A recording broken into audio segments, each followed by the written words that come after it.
حي على الفلاح.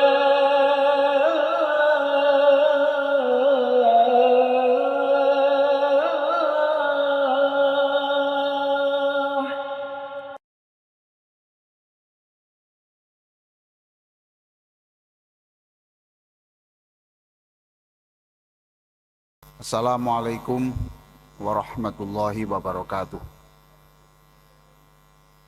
Alhamdulillah wassalatu wassalamu ala Rasulillah Sayyidina Muhammadin wa ala alihi wa sahbihi wa mawalah. Amma ba'du. Jamaah Masjid Al-Falah Surabaya yang hadir di masjid ini ataupun yang mengikuti melalui jaringan dan semuanya yang sangat saya muliakan. Malam hari ini saya akan berbicara tentang rahasia Quran surah Al-Baqarah ayat 177. Nah, rahasia dari ayat ini baru kita fahami pada menit terakhir ceramah ini. Silakan Bapak dan saudara-saudara sekalian yang di rumah ataupun di masjid membuka dulu. Kalau tidak membuka agak kesulitan nanti mencari rahasianya ya. Al-Quran surah Al-Baqarah 177. Silakan untuk membuka Al-Quran. Kalau HP-nya tidak ada fasilitas Al-Quran, bisa ambil kanan kiri tersedia.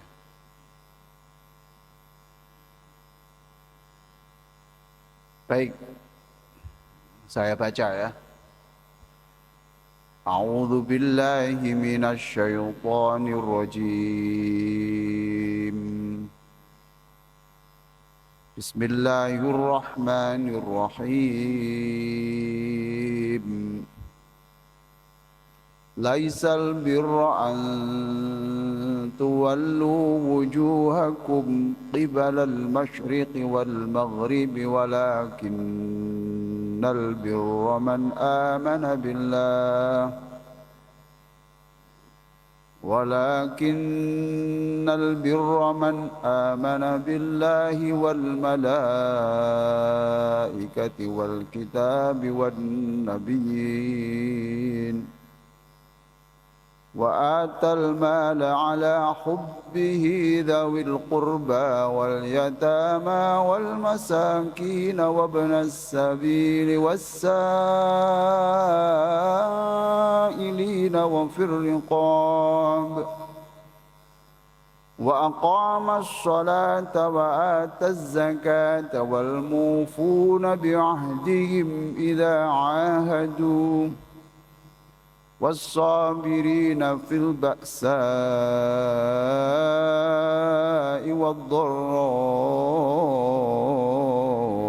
وحين البأس أولئك الذين صدقوا وأولئك هم المتقون.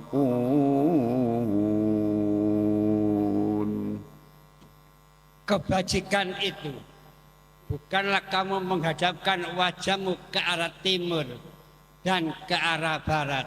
Oke, cukup itu dulu ya. Yang namanya orang baik itu bukan orang yang menghadapkan wajahnya ke barat. Ke barat itu berarti Masjidil Aqsa, Masjidil Haram. Dan tidak pula yang menghadapkan ke timur, yaitu Masjidil Aqsa, Baitul Maqdis. Nah, ayat ini ada kaitannya dengan ayat-ayat sebelumnya. Karena ayat sebelumnya itu menceritakan tentang perubahan kiblat yang semula menghadap ke Baitul Maqdis, Lalu Allah memerintahkan berpindah ke Masjidil Haram. Nah, perlu dicatat, perubahan kiblat dari ke Palestina ke Masjidil Haram itu terjadi pada bulan Sya'ban. Bulan Sya'ban. Jadi Sya'ban ini menjadi bulan yang sangat istimewa. Satu, karena Rasulullah Shallallahu Alaihi Wasallam mengatakan bulan Sya'ban adalah bulan baik yang banyak diabaikan oleh manusia. Bulan baik yang diabaikan oleh banyak manusia. Yang kedua, bulan Sya'ban adalah bulan di mana catatan apa yang kita ucapkan setiap hari. Bapak-bapak ini enak ya, tidak penceramah. Umar bin Khattab mengatakan, semakin banyak engkau berbicara, semakin besar kemungkinannya melakukan kesalahan ucap. Nah, bapak kan tidak banyak pegang mic toh. Nah, saya ini pegang mic. Maghrib, subuh ya, berarti kemungkinan salahnya itu ada. Jadi catatan apa yang bapak ucapkan, apa yang bapak lakukan itu setahun lewat itu Sya'ban ini dikirim ke Allah. Maka Rasulullah Shallallahu Alaihi Wasallam selalu berpuasa pada bulan Sya'ban supaya ketika catatan itu dikirim ke Allah, tercatat orang ini sedang berpuasa. Nah, baik. Ya. Nah, ketika perpindahan kiblat ini, orang-orang Yahudi dan Nasrani tidak mau pindah ke Ka'bah, tidak mau. Sebab kiblat itu satu-satunya ya ke Baitul Maqdis. Maka ayat ini menegur, tidak itu urusannya. Gitu ya. Nah, di kalangan orang Islam sendiri, itu ketika ada perubahan ke Ka'bah, ini orang Islam sudah merasa sukses. Sudah sukses. Berarti keinginan kita untuk pindah sudah dikabulkan Allah. Keinginan Rasulullah sudah terkabulkan, sukses. Allah menerangkan, kehebatan, kemuliaan itu bukan urusan menghadap Ka'bah atau menghadap ke Palestina itu. Urusannya tidak sesederhana itu. Atau sekarang Bapak juga begitu. Kalau Bapak ingin jadi orang mulia, tidak cukuplah dengan sholat. Tidak cukup hanya dengan menghadap Ka'bah, tidak cukup. Ya. Tidak cukup hanya dengan berkali-kali umroh, tidak cukup. Berkali-kali haji, tidak cukup. Tidak cukup, tidak cukup. Lalu bagaimana? Nah, inilah ayatnya. Allah menjelaskan, walakinnal birra. Sebenarnya orang baik itu man amana billah. Ya. Orang yang beriman kepada Allah wal yaumil akhir, man wal yaumil akhir, dan percaya bahwa hidup ini akan berakhir dan setelah hidup ada kehidupan lagi. Kita asalnya tidak menjadi makhluk bernyawa ketika belum diberi roh, lalu kita hidup setelah diberi roh. Nanti setelah roh itu diambil, kita mati. Setelah roh itu dikembalikan, kita hidup lagi. Berarti kita mati 2 kali, tidak ada nyawa 2 kali, terus hidup 2 kali. Nah, itu yang disimbolkan tentang kenapa setiap rakaat itu sujudnya 2 kali. Sujud pertama mengingatkan kita terbuat dari tanah, sujud kedua itu mengingatkan bahwa kita akan kembali ke tanah. Tapi tidak saya ulas ini karena ini menjadi bagian tema saya nanti khutbah Jumat pada pekan ini. Jadi iman kepada Allah dan hari akhir itu kunci dari seluruh keimanan. Coba bapak-bapak, ibu perhatikan ya, dalam hadis itu, mangkana yu'minu billahi wal yaumil akhir, toh? Siapa yang beriman pada Allah dan hari kiamat, hari pembalasan, ya. Nah, kita ini kan akan mati, toh, Pak. Sehebat apapun kita akan mati, dan mati bukan akhir dari cerita manusia. Kalau mati menjadi cerita akhir seluruh manusia itu ya hewan. Hewan, sapi dipotong ya selesai. Ayam disembelih selesai. Kuda mati selesai. Kalau kita mati bukan selesai. Itu awal dari perjalanan yang sangat panjang. Dan itu ditentukan hari-hari ini. Ketika kita hidup ini. Maka kita iri kepada binatang-binatang itu, sebenarnya enak binatang itu, ya, meninggal selesai. Inilah keimanan. Orang-orang yang tidak punya iman dianggap setelah dibakar terus Allah susah mencari dirinya. Wah. Tidak bisa, akan ada kehidupan baru. Ya, orang baik itu satu, iman kepada Allah. Kemudian kita akan hidup lagi untuk balasan. Saya, bapak-bapak ini, ibu-ibu semuanya sudah percaya hari akhir, ya, hari ada pembalasan. Tapi dalam kehidupan sehari-hari seolah-olah tidak percaya loh, Pak. Karena kita bicara seenaknya, berbuat seenaknya, mencari uang seenaknya, memperlakukan orang seenaknya, bekerja seenaknya, ya pokoknya seperti kita tidak percaya pada hari pembalasan. Lalu percaya yang ketiga malaikat. Malaikat jumlahnya tak terbatas. Yang Bapak sebut itu kan yang sebagian saja, mulai Jibril, Mikail itu sebagian saja. Tapi sebenarnya dalam Al-Quran di sini ada namanya malaikat muaqibat, itu ada. Malaikat muaqibat itu malaikat yang ada di depan dan di belakang kita, bukan malaikat pencatat loh ya.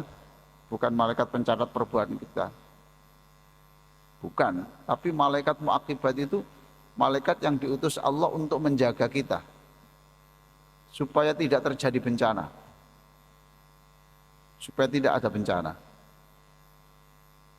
Loh, kok sekarang masih ada yang ini? Katanya dijaga dari bencana. Lah kok masih ada yang mati? Iya. Ketika malaikat mau menolong, Allah mengatakan, jangan ditolong, ini sudah tanggal kematiannya. Jadi kalau belum tanggal kematiannya, ada saja cara Allah untuk menyelamatkan nyawa kita. Masih banyak, Pak. Gempa, sudah seminggu, dianggap tidak ada kehidupan.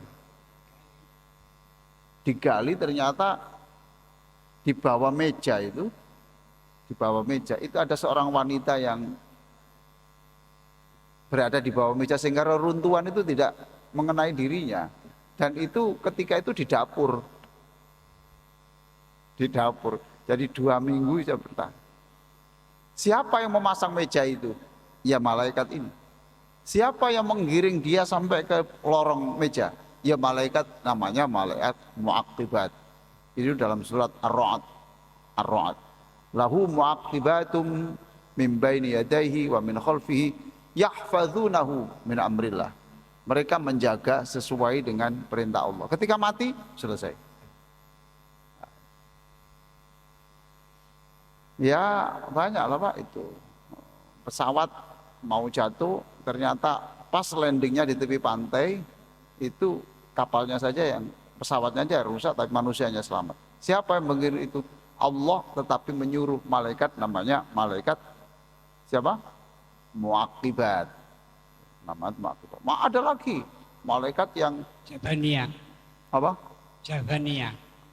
Ya, tapi ada juga malaikat yang namanya di dalam surat Mukmin itu yahmilunal arsh, yang mengendalikan arasy. Nah, kita sekarang tahu alam semesta ini kok bisa begini. Iya, karena Allah menyuruh malaikat untuk mengendalikan ini. Arasy yang besarnya melebihi bumi dan langit. Besarnya arasy bagaimana? Air yang ada di bumi ini, ya, kalau diteteskan untuk mengelilingi arasy itu tidak cukup. Coba. Itu dipikul oleh malaikat 8. Alladzina yahmiluna al-arsya wa man hawlahu yusabbihuna bihamdi rabbihim wa yu'minuna bihi wa yastaghfiruna lilladzina amanu. Dan malaikat yang memikul arasy itu pekerjaannya apa? Memintakan ampun untuk bapak-bapak. Memintakan ampun untuk bapak-bapak semuanya itu. Itu disuruh Allah. Wa yastaghfiruna lilladzina amanu. Rabbana wasi'ta kulla syai'in rahmatan wa ilma waghfir lil ladzina tabu wattaba'u sabilaka wa qina adzabannar. Ya, oke. Itu malaikat. Ada malaikat yang namanya malaikat rahmat. Untuk siapa itu? Untuk orang baik-baik seperti bapak ini. Ibu-ibu seperti yang baik, yang istiqomah. Innal ladzina qalu rabbuna Allah tsumma istaqamu tatanazzalu alaihimul malaikah alla takhafu wa la tahzanu. Malaikat yang ditugaskan untuk orang baik-baik itu untuk mengatakan ketika sedih, jangan sedih. Jangan cemas. Wa absyiru bil jannah, kamu punya masa depan, yaitu surga. Nah, itu. Nah, iman kepada malaikat, maka kita menjadi happy, senang. Iman kepada malaikat berarti kita percaya adanya Quran. Karena apa? Karena apa? Ya karena yang membawa wahyu kan malaikat. Ya tahu Pak ya. Makanya ayatnya terusannya wal yaumil akhir wal kitabi wan nabiyyin. Loh, kitab toh.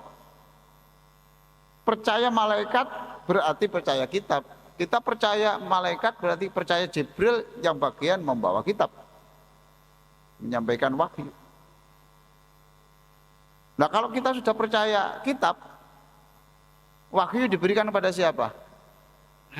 Nabi.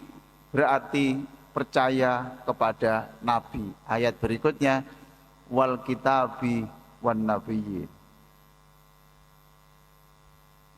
Bapak mesti harus bertanya, percaya kepada satu kitab di situ itu. Tidak ada keterangan kepada kitab-kitab. Wal kitabi. Mengapa? Ya, kalau percaya Quran berarti percaya kepada Injil, percaya kepada Zabur. Karena di sini dikatakan wa ma unzila min qablik wa bil akhirati hum yuqinun dalam awal surat Al-Baqarah. Itu ada makna-makna di situ ya. Oke. Tadi iman kepada siapa tadi? Urutannya. 1, iman kepada Allah. 2, hari akhir. Ya, hari akhir. Hari akhir itu artinya hari pembalasan ya. Ada pembalasan ya. Ya, ada apa? Hari akhir ya. Atau hari kiamat, hari akhirat lah. Adanya akhirat itu hari akhir. Iman pada Allah, pada akhirat, malaikat, kitab, nabi. 4, 5 ya? Allah, hari akhir, malaikat 5. Oke, sekarang. Ini iman. Orang duduk saja bisa melakukan iman semuanya itu. Sekarang saya duduk sambil terlentang, saya sudah bisa melakukan 5 ini. Ya toh Pak? Bapak duduk saja terlentang itu bisa melakukan 5 kemuliaan ini. Tapi apa cukup? Tidak. Buktikan dalam kehidupan nyata. Jangan hanya keimanan. Gitu loh Pak. Lalu apa yang pertama? Wa atal mala ala hubbihi dzawil qurba. Dan memberikan harta yang menyedekahkan, dicintai. Memberikan harta yang dicintai. Agak jauh sedikit karena Memberikan harta yang dicintai. suaranya menggema. Ya. Ya. Ini ujian untuk kita ya Pak ya. Ukurannya orang beriman itu memberikan harta yang dicintai. Bapak punya HP berapa? 1. Bapak kalau punya makanan ya, yang satu ini sate, gulai ya, yang satu ini nasi, tempe, Bapak milih mana? Gulai. Yang diberikan orang? Tempe. Maaf, itu tidak dilarang. Tetapi itu belum menunjukkan kita mukmin terbaik. Makanya jangan berpikir kita ini orang baik. Kita punya 2 mobil, yang satu baru dibeli, yang satu sudah 15 tahun. Saudara kita butuh, berat ya. Jadi orang mukmin itu berat ya. Ya. Yang kita berikan yang mana?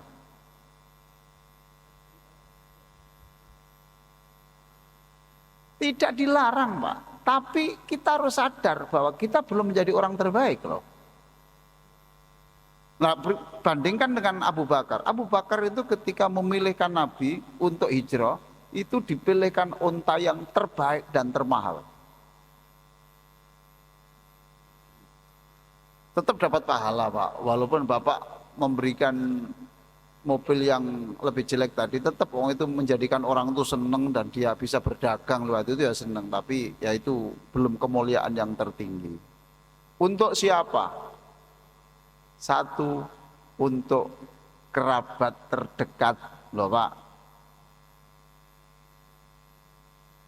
Jadi tidak salah, orang mendahulukan keluarga itu tidak salah Pak, Qur'annya ada kok. Qur'annya ada. Banyak orang miskin, saudara kita miskin, kasihkan saudara dulu. Keponakan banyak orang yang tidak bisa kuliah, keponakan bapak pengen kuliah, keponakan dulu. Ada ayatnya Pak. Dulu istrinya Abdullah bin Mas'ud. Abdullah bin Mas'ud itu kan orang yang paling pintar tentang Quran ya Pak ya. Paling pintar tentang Quran. Paling pintar. Nikah dengan janda, sudah punya anak banyak, tapi kaya. Kaya. Barokahnya Quran ya Pak ya. Barokahnya Quran, dapat janda, kaya. Dan baik lagi Pak. Itu. Tanya kepada Nabi, yang Abdullah bin Mas'ud itu miskin. Miskin harta kaya ilmu. Lalu istrinya ini lapor kepada Rasulullah Sallallahu Alaihi Wasallam. Ya Rasulullah, saya ini punya duit. Bolehkah saya sedekahkan untuk suami saya? Kalau suami sedekah kepada istri tidak boleh. Itu kewajiban. Istri zakat pada suami boleh enggak? Istri zakat pada suami boleh enggak? Boleh toh, karena bukan kewajiban. Bukan menjadi tanggungannya. Tapi kalau suami zakat untuk istri tidak boleh karena itu sudah menjadi tanggungannya. Itu. Apa jawab Nabi? Silakan, kamu dapat pahala double. Satu, pahala sedekah. Yang kedua, plus pahala menjaga keharmonisan keluarga. Nah, di sini diterangkan sanak kerabat, ya, itu kerabat terdekat, zawil kurba. Terus anak yatim, anak yatim. Anak yatim, ya. Kalau saya itu tidak melihat bibir sampean, saya tidak tahu yang sampean ngomongkan, gitu, ya. Iya, ya. Pokoknya saya lihat ini, saya baru itu, ya. Untung sampean bisa gini-gini, ya. Yatim. Ada keluarga yatim, keluarga bapak, dahulukan. Dari mana itu? Ini loh, keluarga terdekat dan yatim yang dahulukan yang keluarga terdekat. Dahulukan, bukan tidak memperhatikan yang lain, tapi dahulukan. Gitu loh ya. Yatim. Yatim itu ada yang kaya loh, yatim itu. Ya toh? Yatim itu ada yang kaya. Nah, tapi di sini tidak ada keterangan. Nah, wal yatama wal masakin, orang miskin, berikutnya itu. Jadi yatim yang kaya saja itu boleh kita beri. Untuk apa? Untuk menghibur. Mengapa? Karena sekaya apapun orang yatim itu masih kehilangan sesuatu yang namanya figur. Figur butuh untuk perhatian orang supaya tidak nakal. Siapa tahu bahwa dengan kehadiran kita memperhatikan itu, dia seperti punya orang untuk tempat curhat, menjadi pusat orang untuk dia mendiskusikan sesuatu. Loh itu tuh Pak. Nah, lebih-lebih ayat berikutnya adalah orang miskin. Nah, kalau miskin dan yatim, itu lebih bagus lagi. Sungguh-sungguh, jangan untuk formalitas lah ya. Setiap acara mengundang yatim, setelah itu ya enggak. Ya, jangan gitu lah. Yang sungguh-sungguh ya sudah kita. Waduh Pak, yatimnya banyak. Kalau kita tidak bisa semuanya, 1, 2, 3, tapi tuntaskan. Tuntaskan. Mungkin sekolahnya, saya ada yatim 100 di kampung saya ambil 2 saja. Ya, ambil 2 saja, saya sekolahkan nanti sampai perguruan tinggi, sampai saya akan kerja, tuntaskan. Yang lain ya kita perhatikan tapi tidak bisa maksimal. Mungkin kita menggunakan cara yang yatim yang tidak kita tolong, mungkin kita carikan jaringan orang untuk bisa menolong dia. Oke, yatim, terus orang miskin, miskin ya, yatim miskin, terus musafir, ya ibnu sabil, wasailina wabnu sabil, wal yatama wal masakin wabnu sabil. Ya, ibnu sabil itu siapa? Bukan orang yang kekurangan makan saja Pak, enggak lah. Bukan orang yang kehabisan sangu saja. Orang yang sedang bertamu di rumah bapak orang jauh, itu ibnu sabil Pak. Ibnu sabil. Orang yang pergi jauh, kemudian dompetnya dicopet orang, nah itu jelas ibnu sabil. Kita berikan untuk sampai di rumahnya untuk kembali. Ibnu sabil. Terus peminta-minta, orang minta-minta.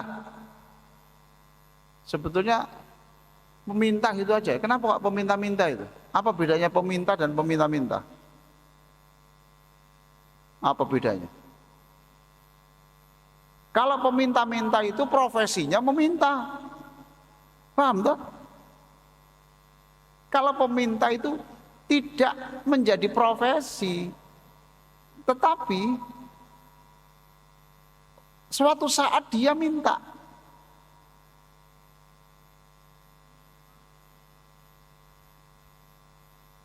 Tidak pernah minta, tapi karena waktu itu kejepit dia minta, Pak saya minta tolong Pak, saya luar biasa kesulitan saya Pak, ini anak saya membayar UKT-nya ini terakhir tanggal 25 September ini Pak, saya mintalah itu, nah saya hanya punya ini Pak, ada itu, saya butuh sekali Pak itu.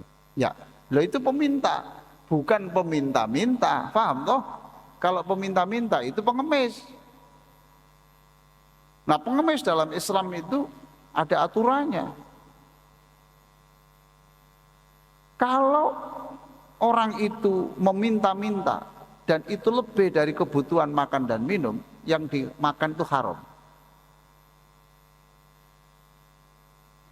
Bahkan dikatakan kalau ada orang meminta-minta padahal dia itu sudah lebih dari yang dibutuhkan, maka besok pada hari kiamat dia akan menghadap Allah hanya tulangnya tanpa daging. Tengkorak. Karena dulu tidak tahu malu. Tengkorak. Apa? Tengkorak. Ya tengkorak. Gimana ya tengkorak jalan tuh ya? Itu ya kiasan lah, kiasan orang malu lah, malu enggak. Masya Allah ya. Nah, kalau orang miskin silakan meminta-minta, tapi tidak boleh lebih dari itu. Kalau minta sampai kemudian merenovasi rumahnya, asalnya lantai 1 menjadi lantai 2, haram. Lah disinilah kita problem Pak, itu ya, problem. Mana peminta yang kita beri, mana yang peminta tidak kita beri. Tapi kelihatannya kasihan Pak. Ya mesti saja peminta yang masa pakai dasi. Itu. Hidup kan harus ada drama. Tapi itu Pak, lututnya itu berdarah itu Pak. Yes mesti aja toh. Enggak. Hati-hati. Kadang-kadang kita ini sulit. Ini sungguhan apa enggak itu ya? Gitu. Sailina ya, kayak peminta itu. Lanjut apa? Terus Memerdekakan hamba sahaya. Memerdekakan budak. Budak itu kan ketika ada perang, ya Pak ya. Kemudian orang ini menjadi tawanan, diperlakukan orang seperti bukan manusia. Disuruh kerja, dibayar hanya sedikit. Kayak Bilal bin Rabah gitu loh. Bilal bin Rabah itu kan zaman Rasulullah toh. Dia itu kerja di perkebunan kurma, sehari itu hanya diberi kurma, opanya itu kurma 1 genggam ini loh. Dan itu bertahun-tahun. Dan diperjualbelikan. Diperjualbelikan. Maka Abu Bakar datang kemudian, berapa harga budakmu ini? Sekian. Bakar Bilal ikut saya. Ayo ikut saya, merdeka. Lalu jadi muadzin. Ketika Abu Bakar Rasulullah wafat, Bilal diminta untuk ikut Abu Bakar untuk menjadi muadzin. Tetap menjadi muadzin. Bilal bertanya, Abu Bakar, dulu kamu membeli saya, dimerdekakan. Itu tujuannya untuk mengabdi kamu atau untuk karena Allah? Kalau kamu memerdekakan saya dulu memang untuk mengabdi kepada kamu, saya ikut apa yang kau suruh. Tapi kalau engkau dulu lillahi ta'ala, izinkan saya ingin ikut berperang saja. Saya tidak mau jadi muadzin. Saya tertarik untuk menjadi pejuang. Jawabnya Abu Bakar, dulu saya memerdekakan kamu karena Allah, bukan karena untuk saya. Kalau begitu berarti engkau mengizinkan. Yes. Pinternya Bilal lu ngomongnya itu loh. Pinter sekali ya. Pinter sekali. Ya, Bilal. Nah sekarang tidak ada perbudakan, tapi ada manusia yang diperjualbelikan. Terperangkap. Di sebuah negara, dia ini orang Indonesia semua di kelompok itu. Dia sudah bertahun-tahun dikekang di kelompok itu, dijaga. Keluar sedikit tembak, makanannya sedikit disuruh kerja. Nah ini perbudakan. Apalagi? Melaksanakan sholat, Sholat. Waktunya sudah mepet. Terus apa lagi? zakat, Zakat, jelas. Sholat, zakat. Terus? menepati janji, Apa? menepati janji. Menepati janji. Janjinya siapa Pak? Pak? Apabila dia Enggak, berjanji. no. Sebentar. Menepati janjinya siapa? Ke Allah dulu Pak. Ke Allah dulu. Ya. Bapak kan berjanji toh? Wajjahtu wajhiya lilladzi fataras samawati. Inna sholati wa nusuki, hidup saya, mati saya, sholat saya, ibadah saya hanya Lillahi untuk rabbil Allah. alamin. Itu janji loh Pak. Itu janji. Sebelum kita lahir juga janji. Janji kepada siapa lagi? Alastu birabbikum. Ya itu. Janji kepada siapa lagi? Manusia. Siapa manusia itu? Yang Bapak maksud manusia siapa? Lah ya perjanjian dengan siapa? Perjanjian dengan Nabi Muhammad. Selain itu perjanjian kerja Bapak toh. Iya toh? Kamu saya angkat di sini, ini. Dipegangi janji. Janji kepada siapa lagi Pak? Alhamdulillah, Bapak ingat istri. Alhamdulillah ini. Misalkan golido. Ya jadi kepada istri itu kan akad Pak. Akad nikah itu ikatan itu janji Pak. Janji itu ikatan janji itu. Ya seluruh janji-janji lah Pak itu ya. Janji-janji yang sudah diucapkan itu kita diikat di situ.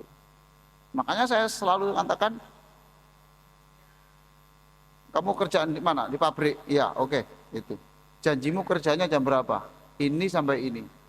Terus istirahatnya ini sampai ini. Oke. Kamu tadi jam 10 kemana? Itu. Saya sholat duha, Pak. Duha itu baik. Duha itu sunat. Tapi kamu menepati jam kerjamu itu wajib. Istirahatmu jam berapa? Ini sampai sini Pak. Kamu tadi kok telat ke sana? Ya. Saya diberi ustadz saya Pak. Setelah sholat itu harus membaca hasbiyallah wa ni'mal wakil itu 1000 Pak. Kamu tadi kerja? Coba Quran tuh ngatur kayak gini nih Pak ya.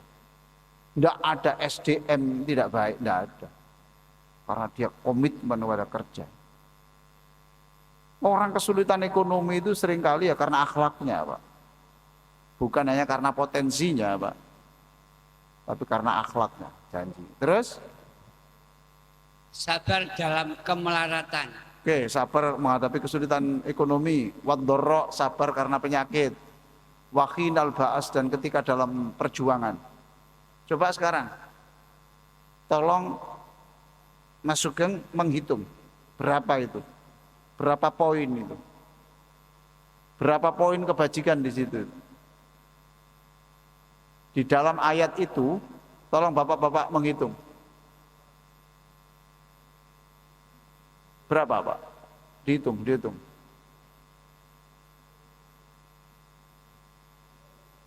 Satu, iman kepada Allah. Terus kamu hitung. Tidak usah mik, dihitung dulu.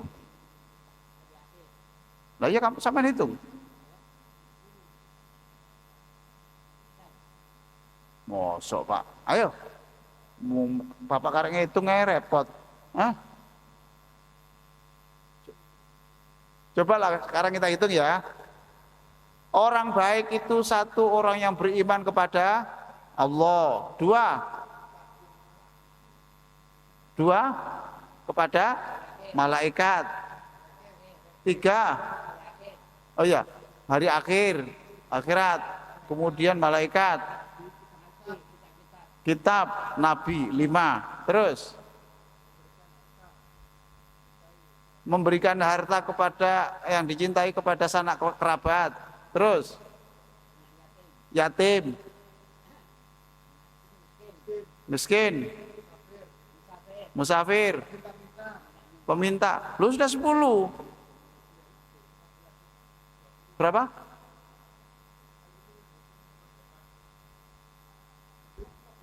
Berapa? Dihitung lagi. Itu kan 10 toh. Ayo, 11-nya apa? Memerdekakan budak, sholat, zakat, janji, sabar, ya. Kemudian yang berapa? Ya, atau penderitaan perang toh. Berapa jumlahnya?